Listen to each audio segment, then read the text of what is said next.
തൃശൂർ പുതുക്കാട് നവജാത ശിശുക്കളുടെ കൊലപാതകത്തിൽ പോലീസിന് നിർണായക തെളിവുകൾ ലഭിച്ചു. പ്രതി അനീഷയുടെ വീട്ടിൽ കുഞ്ഞിനെ കുഴിച്ചിട്ട സ്ഥലത്ത് നടത്തിയ പരിശോധനയിൽ അസ്ഥി കണ്ടെത്തി. ഭവിൻ പോലീസ് സ്റ്റേഷനിലേക്ക് കൊണ്ടുവന്ന അസ്ഥിയും സംഭവ സ്ഥലത്ത് നിന്ന് ലഭിച്ച അസ്ഥിയും ഒന്നാണോ എന്ന് പരിശോധിക്കും. ഈ സ്ഥലത്താണ്, ഈ പരിസരത്താണ് ഈ കുഞ്ഞിൻ്റെ മൃതദേഹം കുഴിച്ചിട്ടിരുന്നത്. ആ സ്ഥലത്ത് നിർണായകമായ പരിശോധനകളാണ് പോലീസിൻ്റെ ഭാഗത്തു നിന്ന് നടത്തിയത്. ഈ ഭാഗത്ത് നമുക്ക് കാണാൻ സാധിക്കും, കൃത്യമായി ഈ മണ്ണ് കുഴിച്ചു മാറ്റി ഇവിടെയാണ് കുഴിച്ചിട്ടിരുന്നത്. വീട്ടിൻ്റെ ശുചിമുറിയിൽ വെച്ച് നടന്ന പ്രസവത്തിന് ശേഷം ഈ വീടിനോട് ചേർന്ന സ്ഥലത്ത് തന്നെയാണ് ഈ കുഞ്ഞിനെ ഈ അനീഷ കുഴിച്ചിട്ടിരുന്നത് എന്നുള്ളതാണ് നിലവിൽ പോലീസിനോട് നൽകിയിരിക്കുന്ന മൊഴി.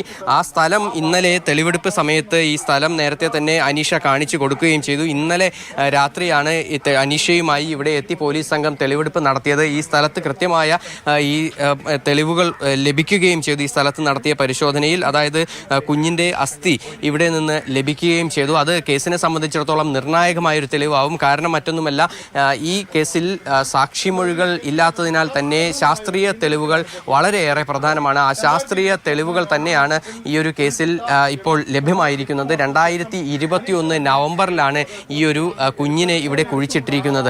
രണ്ടാമത്തെ കുഞ്ഞിനെ 2024 ഏപ്രിൽ മാസമാണ് കുഴിച്ചിട്ടത്. അങ്ങനെ 2 ഘട്ടങ്ങളായാണ് 2 കുഞ്ഞുങ്ങളെയും 2 കാലയളവിലാണ് ഇപ്പോൾ ഈ ഭാഗത്ത് കുഴിച്ചിട്ടിട്ടുണ്ടായിരുന്നത്. എന്തായാലും ഇവിടെ നിന്നും ഈ കുഞ്ഞിൻ്റെ അസ്ഥി ലഭിച്ച സാഹചര്യത്തിൽ കൂടുതൽ ശാസ്ത്രീയ തെളിവുകൾ ലഭിച്ചു. ഇനിയിപ്പോൾ അത് വിദഗ്ധ പരിശോധനകൾക്കുൾപ്പെടെ വിധേയമാക്കേണ്ടതുണ്ട്. അതിനുശേഷമായിരിക്കും പോലീസിന് അത് സംബന്ധിച്ച കൂടുതൽ ഒരു നിർണായകമായ ഘട്ടങ്ങളിലേക്ക് നീങ്ങാൻ കഴിയുക. എന്തായാലും വലിയ ഒരു വഴിത്തിരിവാണ് ഈ കേസിനെ സംബന്ധിച്ചിടത്തോളം ഇപ്പോൾ ഉണ്ടായിരിക്കുന്നത്. കുഞ്ഞിൻ്റെ അസ്ഥികൾ ലഭ്യമായിരിക്കുന്നു. കുഞ്ഞിൻ്റെ അസ്ഥി ലഭ്യമായതോടുകൂടി ഈ കേസിൽ നിർണായകമായ നീക്കങ്ങൾ നടത്താനായി പോലീസിന് ഇപ്പോൾ കഴിയുകയും ചെയ്യും.